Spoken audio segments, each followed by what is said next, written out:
sini saya akan melakukan tindakan perawatan luka dan juga ganti perban pada pasien. Langkah selanjutnya yang akan kita lakukan yaitu mengidentifikasi pasien. Langkah selanjutnya yaitu kita akan mempersiapkan alat-alat. Yang pertama di sini kita akan mempersiapkan seperangkat alat steril di dalam bak instrumen steril. Nih, di sini ada kom besar dan juga kom kecil, sarung tangan steril, pinset anatomi, pinset chirurgis, gunting perban dan juga gunting jaringan. Cairan NaCl, ada korentang, ada betadine, plester, alkohol swab, sarung tangan, perla, dan di sini ada kasa, dan terakhir di sini ada bengkok. Kita akan membawa alat yang kita sudah siapkan kepada pasien. Langkah selanjutnya di sini kita akan melakukan cuci tangan 6 langkah. Oke.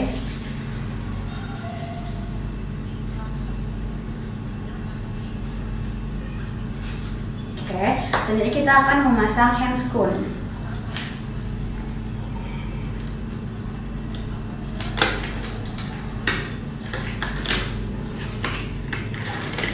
Di sini kita akan mengganti perban pasien dulu.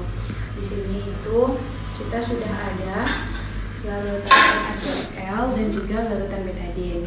Dan di sini kita akan memasukkan kasa ke dalam larutan NaCl untuk membersihkan luka pasien nanti.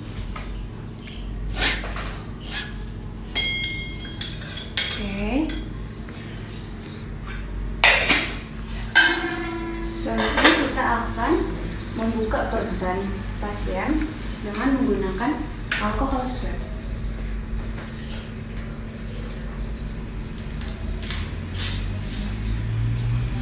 Ini kita bersihkan plesternya agar plester ini mudah untuk kita lepas. Setelah itu kita akan membuka plester dan juga perban pasien yang sudah kita Oke. Selanjutnya kita akan membuka sarung tangan ini.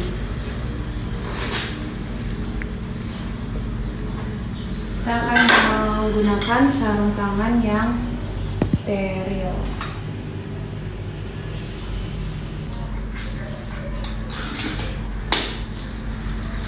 Ini karena sudah steril, kita boleh memegangnya. Kita sudah memakai sarung tangan steril, dan di sini kita akan membersihkan luka dengan kapas yang sudah dilarutkan dengan larutan NaCl. Oke.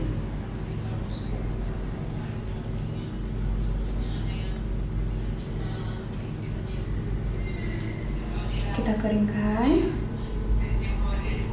Kemudian kita bersihkan dengan satu arah.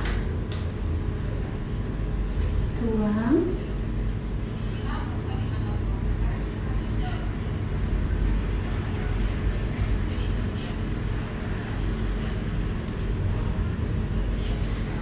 Bersihkan lagi.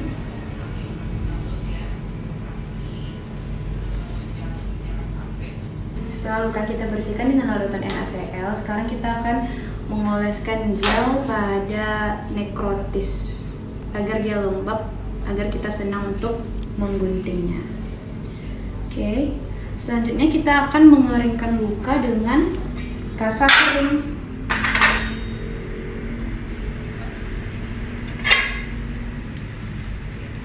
Kita keringkan.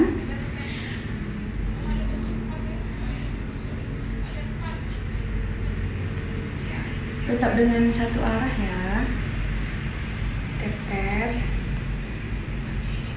Daerah sekitarnya juga kita keringkan. Kemudian kita akan menggunting nekrotis dengan gunting jaringan. Oke, kita gunting. Setelah kita mengeringkan luka pasien, jika ada obat, kita akan memberikan obat pada luka tersebut. Selanjutnya, kita akan menutup luka pasien dengan perban. Ini boleh kita tutup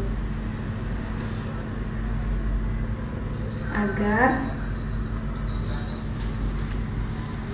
lukanya tidak terkontaminasi dengan bakteri. Ya, selanjutnya kita akan memplaster perban pasien.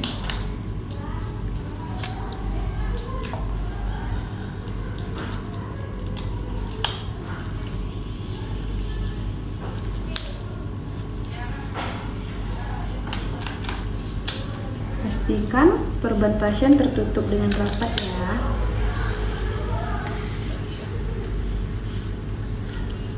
Kita akan mengambil perah, kita rapikan alat-alatnya, kemudian kita membuka sarung tangan, lalu mencuci tangan 6 langkah.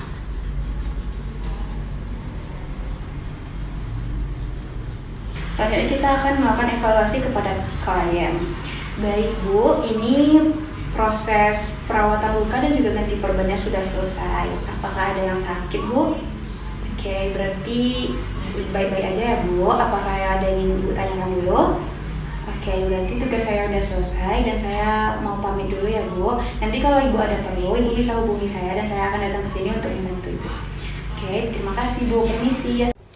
Halo, Assalamualaikum warahmatullahi wabarakatuh.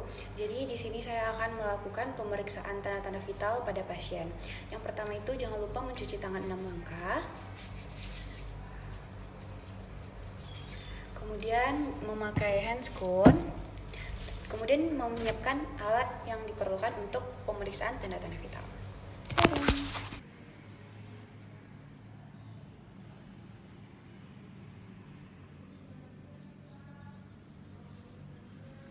Halo, selamat pagi Bu. Ini dengan Ibu Indah. Oke, jadi di sini saya akan melakukan pemeriksaan tanda-tanda fisik kepada Ibu, yaitu tekanan darah, nadi, pernapasan, dan juga suhu tubuh Ibu. Apakah Ibu ada yang ditanyakan dulu? Oke, berarti bisa kita mulai ya. Ibu, ini kita akan cek suhu. Ini ada ini.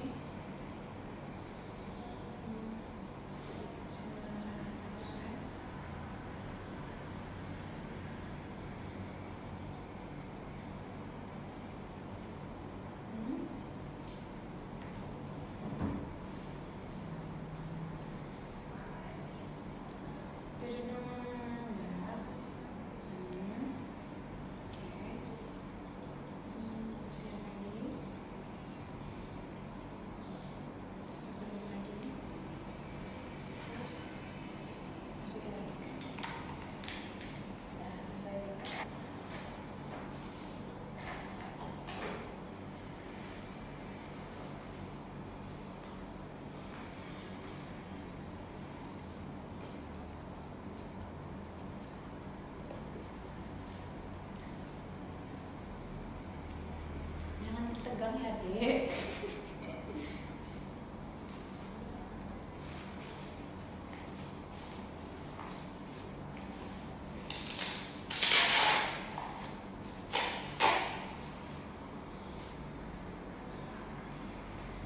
Kalau ini berarti di sini ya.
Baik, saya sudah selesai melakukan pemeriksaan tanda-tanda vital pada pasien dan didapatkan hasilnya. Untuk tekanan darahnya yaitu 110/70, untuk suhu tubuhnya 36 derajat Celcius, untuk denyut nadinya itu di 80 per menit, dan untuk pernapasannya 17 kali per menit. Assalamualaikum warahmatullahi wabarakatuh. Baik, di sini saya akan melakukan pemeriksaan fisik pada pasien. Yang pertama yang akan kita lakukan yaitu pemeriksaan kepala. Oke, maaf Bapak, apakah ini dengan Bapak Agil Kurniawan, berumur 19 tahun? Oke, saya cek dulu ya Pak. Oke, baik. Jadi Pak, di sini saya akan melakukan pemeriksaan fisik yaitu di bagian kepala Bapak. Apakah Bapak bersedia Pak? Ada yang Bapak tanyakan dulu? Saya mulai ya Pak. Oke, yang pertama yang akan kita lakukan yaitu kita melihat bentuk kepala pasien. Yaitu bentuk kepala Bapak Agil ini bulat. Kemudian kita melihat kesimetrisan kepala pasien. Untuk melihat kesimetrisan antara kiri dan kanan kepala pasien. Lalu kita akan mengukur lingkar kepalanya menggunakan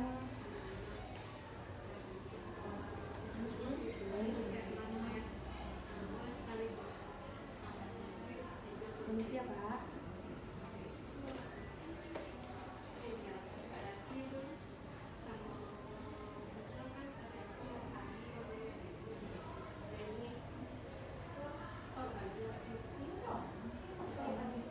Jadi lingkar kepala Bapak Agil ini 50 cm. Selanjutnya kita akan melihat pergerakan kepala pasien. Bapak bisa menoleh kiri dan kanan. Oke. Atas bawah Pak. Apakah ada yang sakit? Tidak. Oke, baik. Selanjutnya kita akan melakukan palpasi kepada pasien itu dengan menekan kepala pasien. Yang pertama kita akan menekan di bagian pelipis kanan dan kiri. Sakit Pak?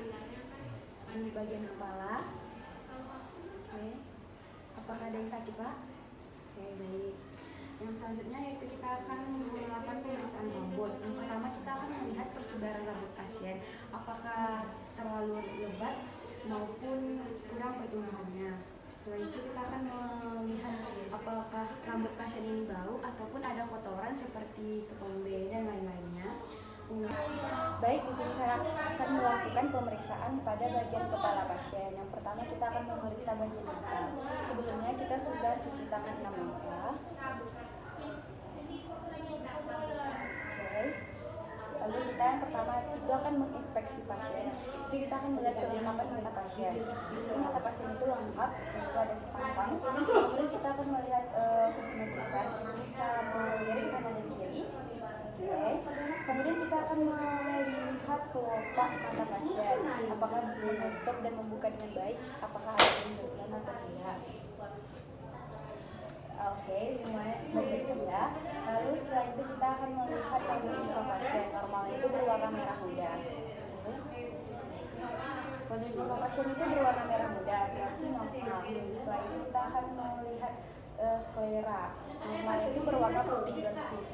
Dan warna mata ibu Dinda ini putih dan ada bercak kemerah-merahan. Lalu kita akan melihat iris menggunakan pen light. Kita akan melihat dari samping. Oke. Jadi dia normalnya itu berwarna coklat, warna mata ibu Dinda. Lalu kita akan melihat warna pupil. Oke. Dan apabila didekatkan cahaya dia akan mengecil. Dan apabila dijauhkan dia akan membesar. Pasien bisa kita suruh duduk, ibu Dinda bisa duduk.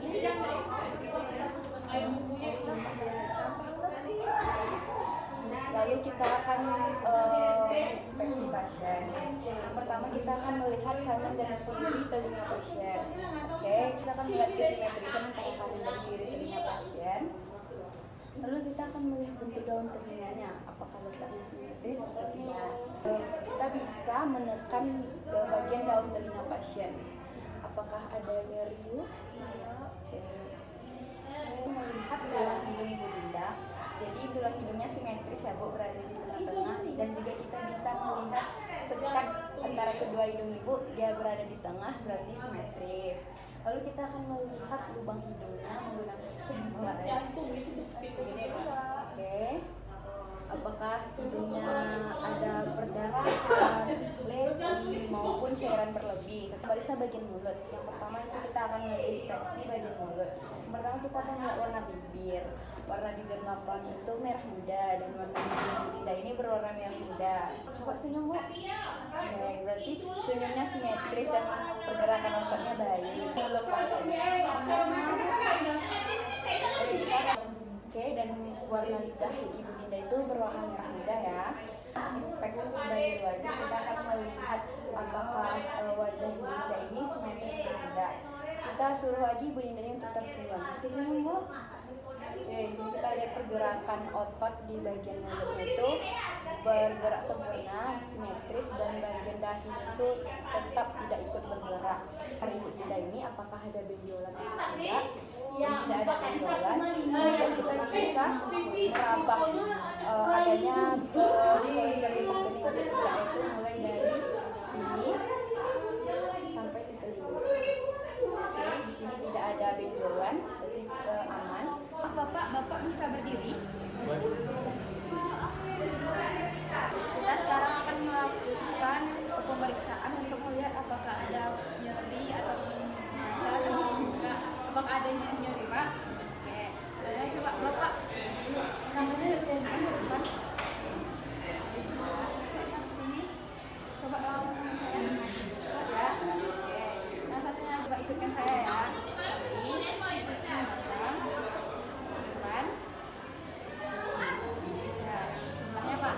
Refleks outcome bisa.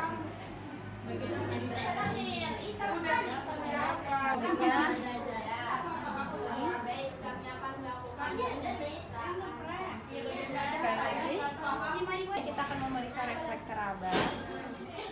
Ini apa Pak? Kasar. Ini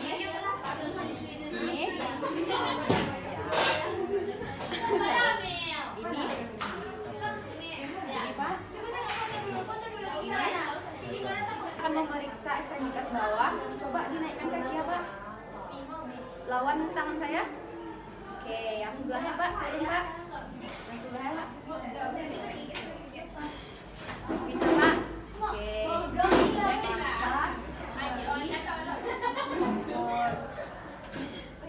Ada Pak. Sakit Pak. Jantung ya Pak. Sedikit maju periksa refleks pasien.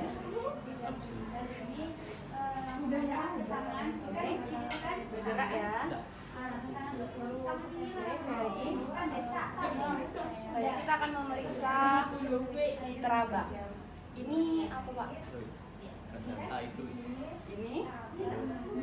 Ini. Maaf Bapak mengganggu waktunya. Saya di sini akan melakukan pemeriksaan abdomen. Jadi Bapak diminta untuk membuka bajunya. Oke, setelah pasien membuka bajunya, di sini kita bisa melihat abdomen pada pasien itu terbagi jadi 2. Jadi di sini kita bisa membaginya menjadi 4 kuadran. Kita akan menarik garis horizontal. Jadi dia di sini terdapat kuadran kanan atas, kuadran kiri atas, kuadran kanan bawah, dan juga kuadran kiri bawah. Dan kita juga bisa membagi abdomen pada pasien ini menjadi 9 bagian. Inspeksi pada pasien. Di sini kita akan melihat pernapasan pasien, apakah simetris atau tidak. Kemudian kita juga bisa lihat apakah ada luka, apakah ada lebam di perut pasien, apakah warna kulitnya rata, dan juga kita bisa melihat pernapasan ini. Oke, normal. Dengarkan bisu usus dari pasien. Atensi udah.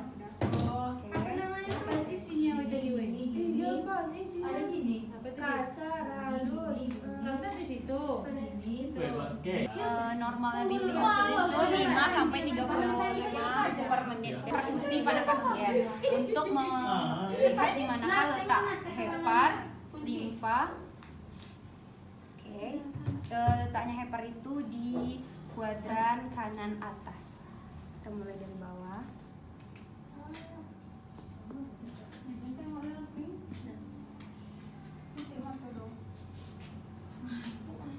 Di sini redup, berarti di sini adalah organ hatinya. Lupa pada pasien.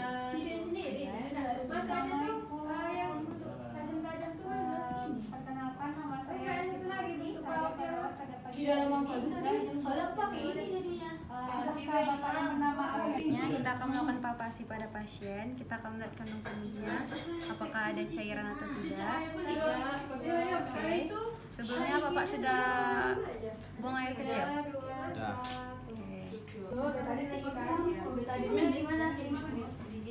Apakah ada terasa nyeri, Pak? Oke, Bapak, kita sudah selesai untuk melakukan pemeriksaan pada perut Bapak dan semuanya baik-baik saja. Sekian, terima kasih. Assalamualaikum warahmatullahi wabarakatuh.